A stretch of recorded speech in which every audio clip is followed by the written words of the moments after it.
Hello everyone, ओम नमः शिवाय and welcome back to the channel. I hope कि आप सभी ठीक होंगे और अपना भी ध्यान रख रहे होंगे और आप सभी की तैयारी भी एकदम अच्छे से चल रही होगी। तो आज है डे 10 ऑफ यूपीएसआई प्रिपरेशन और डे 10 के लिए हम कुछ टारगेट नहीं रखने वाले हैं क्योंकि ये जो डे 10 है ये मॉक टेस्ट का होने वाला है, क्योंकि इससे मतलब इसके अगले दिन आज है सैटरडे और अगले दिन है संडे। वैसे मॉक टेस्ट हम संडे के दिन लगाते हैं, लेकिन संडे के दिन मेरी कुछ पढ़ाई नहीं हो पाएगी और ना ही मैं कोई मॉक टेस्ट लगा पाऊंगी। संडे की मेरी फ्रेंड की शादी है, इधर पड़ोस में ही रहती है, मतलब पास में ही घर है, तो इसलिए मैं थोड़ा सा बिजी रहने वाली हूँ। मुझे लगता है पूरा दिन पढ़ाई वगैरह का टाइम नहीं मिल पाएगा, इसलिए मॉक टेस्ट मैंने आज अपना सैटरडे में ही लगा लिया था। लेकिन जब भी आपके पास वीडियो आएगी, यानी कि ये वीडियो जो है संडे में अपलोड हो जाएगी आप सभी के पास, तो आप सभी लगा लेना जैसा भी आपने लगाया हो मॉक टेस्ट। तो मैंने लगाया था एक प्रीवियस ईयर क्वेश्चन पेपर जो कि 2017 में आया हुआ था। आई थिंक मैं एक बार आपको टाइम बता देती हूँ कि किस टाइम आया हुआ था। ये 2017 में कौन सी शिफ्ट का था ये भी बता देती हूँ मैं, फिर काफी सारे कमेंट आते हैं अदरवाइज इसके लिए। तो 13 दिसंबर 2017 का सेकेंड शिफ्ट के अंदर आया हुआ ये पेपर लगाया था मैंने। पेपर मैंने लगाया था टेक्स्ट बुक से, क्योंकि वहां पर प्रीवियस ईयर के काफी सारे पेपर हैं, 2017 के भी और 21 के भी, तो इसलिए मैंने वहां से ये मॉक टेस्ट लगाया था। मॉक टेस्ट भी नहीं, प्रीवियस ईयर क्वेश्चन पेपर बोलेंगे इसको। तो अगर मैं एक जनरल ओवरव्यू आपको देने की बात करूँ ना इसकी मॉक टेस्ट की कि किस तरह के क्वेश्चन थे, तो पहले वाला जो इससे पहले हमने जो संडे में मॉक टेस्ट लगाया था उसमें काफी कम स्कोर था मेरा। इस बार थोड़ा सा इम्प्रूवमेंट हुआ है कहीं ना कहीं, क्योंकि ये वाला जो पेपर था सेकंड शिफ्ट का आसान था। अगर आप कंपैरिजन भी करोगे तो किसी भी एग्जाम को देने जाते हो तो उसकी पहली शिफ्ट थोड़ी सी आसान होती है, थोड़ी सी दूसरी शिफ्ट उससे थोड़ी सी डिफिकल्ट, थर्ड उससे भी डिफिकल्ट और फोर्थ उससे भी डिफिकल्ट। इस तरह से धीरे धीरे मतलब इंक्रीज होती जाती है डिफिकल्टी लेवल। पहली शिफ्ट को मेनली ज्यादातर ना आसान ही रखा जाता है, तो इसलिए मुझे लगता है ये सेकंड शिफ्ट थी, तो इसलिए ज्यादा डिफिकल्ट नहीं था क्वेश्चन पेपर। इससे पहले जो हमने संडे में मॉक टेस्ट लगाया था वो था I think 19 December, fourth shift का था वो, तो वो थोड़ा डिफिकल्ट था और शायद यही वजह है कि ये सेकंड शिफ्ट का जो पेपर था ये थोड़ा सा ठीक था। तो मैं अगर बात करूं ओवरव्यू, जनरल ओवरव्यू एक बार आपको बताऊं ना मैं, तो हिंदी का पोर्शन ठीक था। हिंदी हर बार की तरह ही आसान थी, बस हिंदी का साहित्य वाला पार्ट आ रहा है थोड़ा सा डिफिकल्ट।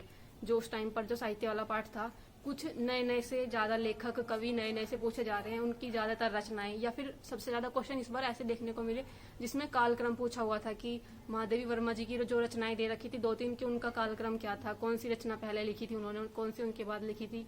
और वहीं पॉलिटी वगैरह की बात करूँ ना, संविधान वाले पार्ट का सबसे ज्यादा बुरा हाल है उसी का ही, क्योंकि एक तो क्वेश्चन भी ज्यादा डिफिकल्ट से आ रहे हैं। पॉलिटी के, मूल विधि के सिर्फ यही क्वेश्चन देखने को मिलते हैं पूरे पेपर में।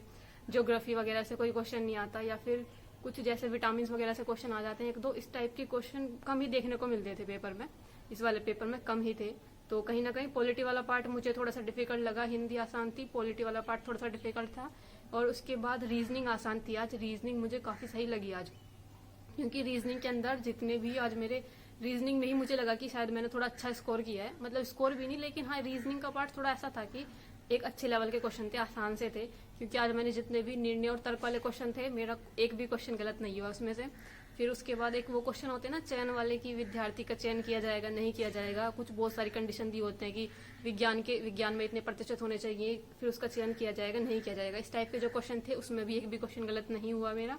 और फिर एक और पार्ट था जिसमें उसमें क्या चीजें पूछी हुई थी, जो वो होता है ना न्याय वाले क्वेश्चन जिसमें डायग्राम बनाना होता है, वेन आरेख से बनाने होते हैं डायग्राम वाले, आज मेरे वे वाले भी गलत नहीं हुए। तो इसलिए ज्यादातर जो मैं बात करूँ ना, नॉन वर्बल जो रीजनिंग थी या वर्बल क्या बोलेंगे उसे पता नहीं, जो मतलब तर्क और निर्णय वाले क्वेश्चन थे ना, इस टाइप के क्वेश्चन ठीक हुए हैं। बस मेरे ज्यादातर गलती हुई थी एक तो कैलेंडर वाला चैप्टर, क्योंकि कैलेंडर वाला चैप्टर कहीं ना कहीं मुझे डिफिकल्ट सा ही लगता है, और कहीं ना कहीं इसमें शायद मेरा रिवीजन भी नहीं हुआ है, इसलिए कैलेंडर वाले चैप्टर के गलत हुए। मेरे सीरीज के क्वेश्चन गलत हुए हैं, क्योंकि मैंने आप सभी को पहले ही बता रखा है कि सीरीज वाला चैप्टर रीजनिंग के अंदर मुझे थोड़ा सा डिफिकल्ट लगता है, तो कैलेंडर के गलत हुए हैं, सीरीज के गलत हुए हैं, और बाकी तो सब ठीक से, बाकी सब ठीक ठाक था नॉर्मल। और फिर बात करते हैं मैथ्स की, क्योंकि मैथ्स तो ऐसा ही आता है, कभी कुछ क्वेश्चन तो ऐसे होते हैं कि बिल्कुल हलवा से कि एकदम उनको देखते ही कर दोगे आप, लेकिन कुछ क्वेश्चन ऐसे थे मतलब बिल्कुल उनको 4-5 बार सोल्व किया फिर भी नहीं आ पाए थे मेरे तो अभी बात करते हैं, पहले तो कुछ क्वेश्चन की बात कर लेंगे, जो क्वेश्चन थे कुछ जो मेरे अलग से लगे, जो मेरे नहीं हो पाए, उसके बाद मैं आप सभी को स्कोर बता दूंगी। चलो पहले वाले से थोड़ा सा स्कोर इम्प्रूव हुआ है, लेकिन पॉलिटी वाले पार्ट में मेरा लगभग उतना ही स्कोर है।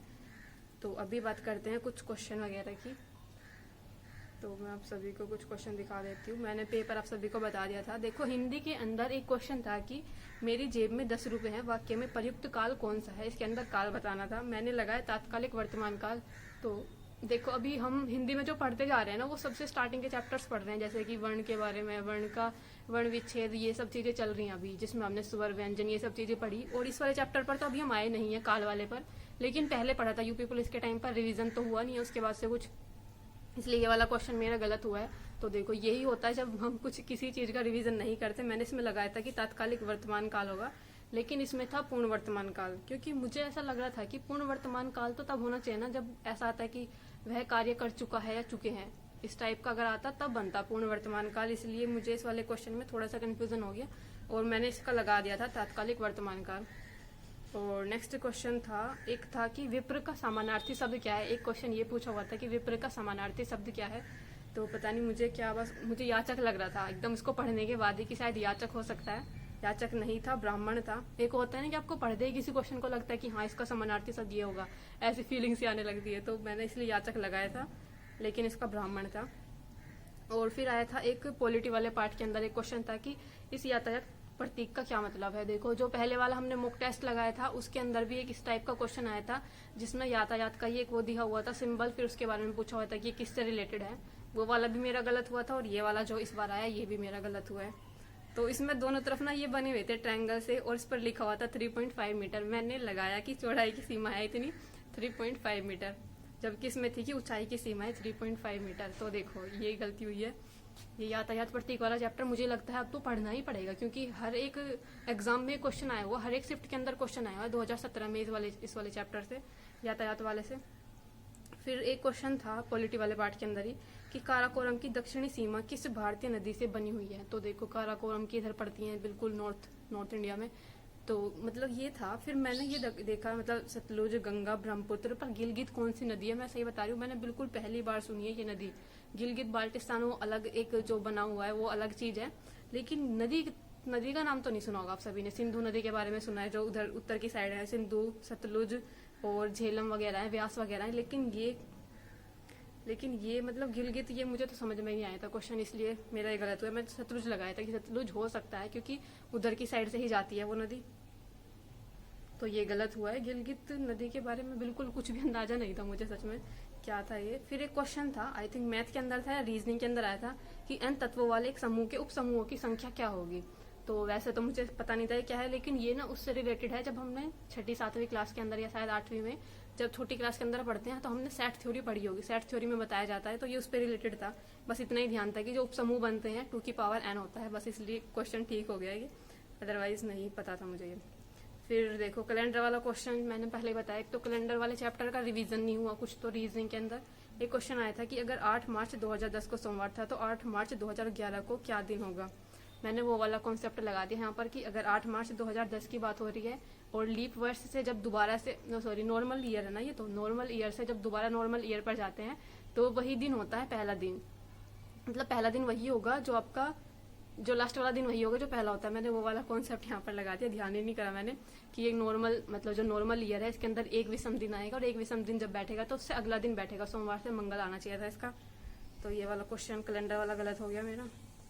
फिर एक क्वेश्चन था कि अच्छी तरह से फेंटी गई गड्डी के 2 पत्ते इस बात की, ये जो उससे होता है ना ताश के पत्तों से जो क्वेश्चन बनते हैं, ये वाला क्वेश्चन। और सही बताऊं तो मुझे ताश के पत्ते वाले क्वेश्चन तो हो जाते हैं, लेकिन ये थे कॉम्बिनेशन वाले, जिसमें कॉम्बिनेशन लेके करना पड़ता है कि पहले पत्ता निकाल लिया, उसके बाद जैसे 52 पत्ते होते हैं, एक निकाल लिया 51 बचे, फिर दोबारा से निकाला तो कितने पत्ते बचेंगे, इस तरह से क्वेश्चन होता है ये। लेकिन मैंने बिल्कुल पढ़ ही नहीं रखे ये कॉन्सेप्ट, ये वाला परमुटेशन और कॉम्बिनेशन वाले क्वेश्चन, तो इसलिए मेरा हुआ नहीं था ये। क्योंकि अभी हम आए नहीं, अगर आपने भी देखा होगा हम जो चैप्टर्स पढ़ रहे हैं, चाहे वो रीजनिंग पढ़ रहे हो या फिर मैथ पढ़ रहे हो, इन वाले चैप्टर्स पर हम अभी आए ही नहीं है, तो इसलिए अभी ये हो भी नहीं पा रहे मेरे क्वेश्चन, इसलिए ये मेरा गलती से हुआ होगा, ठीक। अदरवाइज मुझे नहीं पता था इसका, मैंने निकालने की भी कोशिश की, मेरा तो समझ ही नहीं आ रहा था पहले तो निकलेगा कैसे, इसलिए होता ही कहाँ से, ये नहीं हुआ था। फिर मैथ के अंदर एक क्वेश्चन था कि 23.23434, इसको सबसे छोटे भिन्न के रूप में परिवर्तित करना है। पता नहीं, मैंने इसका करके देखा था कि वो जो होता है ना, और जो बार वाले क्वेश्चन होते हैं कि रिपीट हो रहा है, जैसे इसमें 34 रिपीट हो रहा है, दशमलव के बाद 3 4 ऐसे बढ़ता जा रहा है, फिर उसको वो करना है, तो उसको पॉइंट में जब लिख के उसको बटे में 9 करके फिर 0 लगा के वो क्वेश्चन बना देते हैं ना उसका, जैसे बार वाला होता है, ऐसे करने की मैंने इसे कोशिश की थी, लेकिन मेरा आया नहीं था। तो पता नहीं मैंने शायद गलती की होगी या फिर कोई अलग मेथड होगा, क्योंकि समझ नहीं आ रहा था एक तो क्वेश्चन में इतना कैसा ही होगा। और इतना टाइम नहीं होता कि आप बार बार उसको कभी इस मेथड से करके देख रहे हो, कभी उस मेथड से लगा कर देख रहे हो, इतना हो ही नहीं पाता, टाइम ही बहुत कम बच पाता है। एक क्वेश्चन आया था मैथ के अंदर था, आई थिंक ये मैच एक्स में 20 खिलाड़ियों के समूह के रनों का औसत 40 है, यदि अन्य खिलाड़ी ए के स्कोर को ये वो पता नहीं, इतनी लंबी सी कहानी लिख रखी थी। मुझे तो इसको क्वेश्चन को देखकर ये लग रहा था कि मुझे नहीं करना है, क्योंकि एक बार करना शुरू किया ना फिर पूरा टाइम ले जाता है, इसलिए मैंने इसको छोड़ दिया था, ऐसे लगा दिया था मतलब अपने पास से। तो मैंने 80 लगाया था, जो कि गलत है, क्योंकि इतने बड़े से क्वेश्चन को एक बार सोल्व करने बैठो ना, ये 3-4 मिनट तो ये ले जाता, और फिर ये भी पता नहीं है कि क्वेश्चन का आंसर आएगा भी या नहीं आएगा, इतना टाइम वेस्ट करने के बाद भी, इसलिए मैंने स्किप कर दिया था इसको। फिर एक क्वेश्चन आया था कि यदि n का संबंध 1, 2, 3, 4 से है तो सूत्र था x² + nx + 1 = 0, जिसके वास्तविक मूल है। तो वैसे बीजगणित का क्वेश्चन था ये, बीजगणित का इसका ना एक फॉर्मूला होता है, बस वो ध्यान नहीं आता मुझे क्या होता है, जिससे इनके जो मूल निकालने होते हैं किसी भी इक्वेशन के, एक फॉर्मूला लगता है, कुछ b² करके होता है, आई थिंक वो वाला याद नहीं आया, तो मुझे हुआ नहीं था ये। वास्तविक मूल कब होते हैं, और इसके ऐसा होता है ये 3-4 वैल्यूज आती हैं, अगर 0 आई, अगर निगेटिव आई या पॉजिटिव आई, तब डिसाइड होता है कि ये मतलब इसके वास्तविक हैं, रियल मूल नहीं है। एक क्वेश्चन आया था कि कुट भाषा में गुलाबी का अर्थ नीला, नीले का अर्थ पीला, ये सब क्वेश्चन था। और फिर पूछा हुआ था कि तिल का रंग क्या होगा। तो एक तो देखो भाई, इन्होंने वर्ड ऐसा पूछा है कि तिल का रंग क्या होगा। तिल एक तो खाने वाले तिल होते हैं, एक होता है जो बॉडी पर तिल होता है। अब तो किस चीज की बात कर रहे हैं, क्योंकि जो फेस पर या कहीं पर भी तिल होता है तो वो ब्लैक कलर का होता है, और जो नॉर्मल जो खाने वाले तिल होते हैं वो येलो कलर के होते हैं। तो इस क्वेश्चन में मुझे बड़ा ही कंफ्यूजन रहा स्टार्टिंग में, तो कि मैं इसको पीला समझ कर लगाऊं या फिर काला समझ कर लगाऊं, क्योंकि इसमें ना दोनों ही शब्द दे रखे थे, पीला भी था और काला भी था। लेकिन फिर मैंने थोड़ी देर बाद इसको इंग्लिश में ट्रांसलेट करके देखा, तो इंग्लिश में मोल लिखा हुआ था, और मोल तो जो बॉडी पर तिल होता है उसको बोलते हैं। फिर मैंने इसका उसी के अकॉर्डिंग लगाया था, काले के अकॉर्डिंग। काला और काले का अर्थ है सफेद, तो सफेद बन जाता है इसका। तो कुछ क्वेश्चन ऐसे भी देते हैं ये जिसमें थोड़ा सा कंफ्यूजन हो जाता है आपको समझने में कि क्या कौन से तिल की बात हो रही है, खाने वाले तिल की बात हो रही है, दूसरे तिल की बात हो रही है। तो उसके बाद एक रीजनिंग का क्वेश्चन आया था कि एक व्यक्ति और इशारा करते हुए किशोर मिश्रा बोले कि इनके एकमात्र, ये वाला क्वेश्चन जो रीजनिंग के अंदर ये ब्लड रिलेशन वाले क्वेश्चन होते हैं, जिसमें डायरेक्ट डायग्राम बनता है, जैसे कि ए बी का पुत्र है, ये सी इसका पिता है, इस तरह के जो क्वेश्चन बनते हैं ये आराम से हो जाते हैं, क्योंकि इसमें हम इजीली डायग्राम बना देते हैं और डायग्राम से फिर ये क्वेश्चन बहुत आसान हो जाते हैं। लेकिन जब ये क्वेश्चन बनते हैं ना, ऐसे कि एक व्यक्ति की ओर इशारा करती है, उसने कहा कि वो उसकी पापा का, पिता का, ये है वो है, तो ये वाले क्वेश्चन पढ़ते हैं डिफिकल्ट, क्योंकि इसमें एक तो डायग्राम नहीं बन पाता, मतलब ये लिखते ही इस तरह के साइंस क्वेश्चन को कि आप पूरा कंफ्यूज हो जाओगे उसको पढ़ने में ही, और डायग्राम नहीं बन पाता मुझसे इन क्वेश्चन का कभी भी।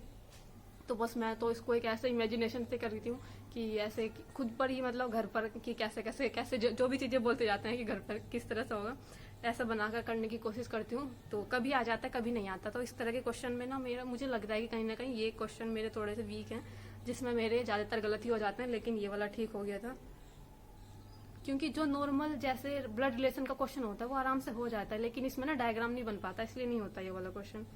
फिर एक क्वेश्चन था कि वो कथन और निष्कर्ष वाला कि कम से कम कुछ नल वोल्व हैं, कुछ वोल्व टंकी हैं, उसके बाद निष्कर्ष था। तो आज मेरे ये वाले क्वेश्चन भी सारे ठीक हुए थे, इसलिए मुझे थोड़ी सी खुशी हुई कि चलो इस तरह के क्वेश्चन मेरे गलत नहीं हुए। और मुझे लास्ट वीडियो में कमेंट किया था किसी ने कि दीदी इस वाले जो ये क्वेश्चन होते हैं इस तरह के न्याय संगत क्या बोलते हैं इनको, ये वाले जो क्वेश्चन होते हैं कि इनको वो जो इनकम एक्सपेंस वाला मेथड होता है 100 और 50 करके जो होता है, ये जो मेथड होता है ये जो है अरुण सर कराते हैं, आई थिंक जो करियर विल पर जो अरुण सर पढ़ाते हैं वो कराते हैं। मैंने कर भी रखा है, मुझे पता भी है, लेकिन इसमें भी ना बहुत सारे रूल्स लगते हैं कहीं कहीं कि कभी चेन रूल फॉलो हो रहा है, कभी कुछ चीजें हो रही हैं, तो इसलिए मुझे ऐसे ही डायग्राम बनाकर करना ज्यादा ठीक लगता है। और चेन रूल उसमें याद भी रखनी पड़ती है वैल्यूज कि सम है तो 50-50 होगा, और ये अगर कुछ सम नोट है तो ये होगा, इसलिए थोड़ी सी उसमें याद रखना पड़ता है। जबकि जब हम डायग्राम बनाकर करते हैं तो हमें कुछ वैल्यू याद नहीं रखनी होती, तो मैं इसे डायग्राम बनाकर ही करती हूँ। इनकम एक्सपेंस वाला मेथड मुझे आता है, लेकिन उससे मुझे गलत ज़्यादा होते हैं, तो इसलिए उसको मैं यूज़ नहीं करती। और अब बात करते हैं स्कोर की। सबसे पहले हिंदी की अगर मैं बात करूँ तो हिंदी आज आसान थी, मेरे 35 क्वेश्चन ठीक हुए हैं और 5 क्वेश्चन गलत हुए हैं। टाइम उसको मुझे आज लगा है 8 मिनट का टाइम लगा है, पिछली बार भी आई थिंक 8 या 9 मिनट ही लगे थे। तो हिंदी में 8 मिनट लगे हैं, 35 ठीक हैं और 5 क्वेश्चन गलत हैं, टोटल 40 क्वेश्चन थे। और पॉलिटी यानी कि संविधान वाले पार्ट की बात करूँ, इसमें तो स्कोर मेरा डिक्रीज ही होता जा रहा है, पिछली बार 15 था और इस बार 14 क्वेश्चन ठीक हुए हैं, 25 क्वेश्चन गलत हैं, 11 मिनट का स्कोर टाइम लगा है मुझे करने में, तो मुझे लगता है काफ़ी कम है ये वाला स्कोर। इसके बाद आते हैं मैथ वाले पार्ट पे, संख्यात्मक और मानसिक क्षमता। तो मैथ वाले पार्ट में मेरे 23 क्वेश्चन ठीक हुए हैं आज, 17 क्वेश्चन गलत हैं और 54 मिनट इसको करने में लगे हैं। पिछली बार जो मैंने मॉक टेस्ट लगाया था, जो पिछली बार वाला जो question paper previous year question paper solve किया था मैंने, वो था आई थिंक 19 दिसंबर 2017 का 4th शिफ्ट का। उसका मैथ मुझे लगता है कहीं ना कहीं थोड़ा सा कैलकुलेटिव था। इस वाले मैथ में थोड़े क्वेश्चन आसान भी थे, मतलब कुछ डिफिकल्ट थे लेकिन कुछ थे आसान जो आप देखते ही कर देते थे, कर सकते थे। जैसे परसेंटेज वाले चैप्टर में थे कुछ लॉस प्रॉफिट वाले चैप्टर के कुछ क्वेश्चन थे ऐसे आसान से। तो आज 23 ठीक हुए हैं, पिछली बार 19 ठीक हुए थे मेरे। तो 54 मिनट में 23 क्वेश्चन ठीक है, 17 क्वेश्चन गलत हैं। और अब बात करते हैं रीजनिंग की। रीजनिंग के अंदर मेरे 33 क्वेश्चन ठीक हैं और 7 क्वेश्चन गलत हैं और 41 मिनट इसको करने में टाइम लगा है मुझे। तो बस यही था जो ओवरऑल जो स्कोर था। अब बात करते हैं एक बार ओवरऑल स्कोर की कि पूरा स्कोर क्या रहा है। तो 400 में से मेरा स्कोर जो पूरा टोटल स्कोर रहा है वो रहा है 262.5। पिछली बार था 237 था, आई थिंक 237 था। इस बार रहा है 262.5 400 में से। और परसेंटाइल है 96.85 और एक्यूरेसी है 66%। और क्वेश्चन जो अटैम्प्ट किए थे 159। एक क्वेश्चन मुझे लगता है गलती से मेरा रह गया होगा, क्योंकि मैंने तो सारे अटैम्प्ट करने की कोशिश करती हूँ मैं, क्योंकि निगेटिव मार्किंग तो नहीं है, इसलिए अपना जो भी क्वेश्चन नहीं आता तो भी अटैम्प्ट करना है। इसलिए मेरा एक क्वेश्चन मुझे लगता है गलती से रह गया होगा। तो बस यही था। स्कोर मेरा 262.5 रहा है, परसेंटाइल 96 है, एक्यूरेसी 66 है और अटैम्प्ट जो किए थे 159 किए थे। बस यही कुछ स्कोर रहा है मेरा, जिसमें मुझे सिर्फ 2 ही स्कोर अपने सही लगे हैं। इसमें रीजनिंग का थोड़ा ठीक है और हिंदी का थोड़ा ठीक है, क्योंकि अगर 30 प्लस स्कोर आ रहा है तो मुझे लगता है ठीक ठाक स्कोर है। बाकी एग्जाम आने तक तैयारी और अच्छी हो जाएगी। लेकिन 30 से जिसमें भी कम स्कोर आ रहा है ना, जैसे मैथ्स वाला पार्ट हो गया और पॉलिटी में तो बहुत ही बुरा हाल है, पॉलिटी में तो बहुत ही कम स्कोर आ रहा है मेरा। तो इन दोनों सब्जेक्ट पर मुझे लगता है कहीं ना कहीं ज़्यादा मेहनत करने की ज़रूरत है। मैथ में तो इसलिए नहीं हो पा रहा क्योंकि टाइम मैनेजमेंट नहीं हो पाता। मैथ को मैं सबसे लास्ट में करती हूँ, सबसे पहले नहीं करती, क्योंकि मुझे रहता है कि अच्छे से जितना ज़्यादा मैं टाइम बचा सकूँ वो सारा मैथ्स में दे पाऊँ। इसलिए मैथ्स को सबसे लास्ट में करती हूँ। सबसे पहले हिंदी वाला पार्ट कंप्लीट करती हूँ, जिसमें मुझे 8 मिनट के करीब लगते हैं। उसके बाद पॉलिटी कंप्लीट करती हूँ, उसमें मुझे ऐसे ही 10 या 11 मिनट के करीब लगते हैं। उसके बाद फिर रीजनिंग किया, रीजनिंग के बाद फटाफट अपना मैथ वाला पार्ट किया। तो बस ऐसे ही चल रही है तैयारी। स्कोर मैंने आप सभी को बता दिया और मुझे लगता है अभी तो हमें बहुत ही लंबा सफर तय करना है, क्योंकि जो मेरे 262 नंबर आए हैं, इस पेपर की कट ऑफ जो इसमें यहाँ पर दिखाई हुई थी इस पेपर के अंदर 330 थी आई थिंक। तो मुझे लगता है अभी तो बहुत ही दूर तक हमें अच्छी तरह तैयारी करनी पड़ेगी। बस यही था कुछ स्कोर जो मुझे आप सभी को बताना था। और आप सभी भी आई थिंक किसी ने तो कुछ ना कुछ आप सभी ने मॉक टेस्ट लगाए होंगे। तो बाकी आपको कोई क्वेश्चन रहेगा तो प्लीज़ कमेंट कर देना। मिलते हैं नेक्स्ट वीडियो में, तब तक के लिए bye bye, take care and Radhe Radhe.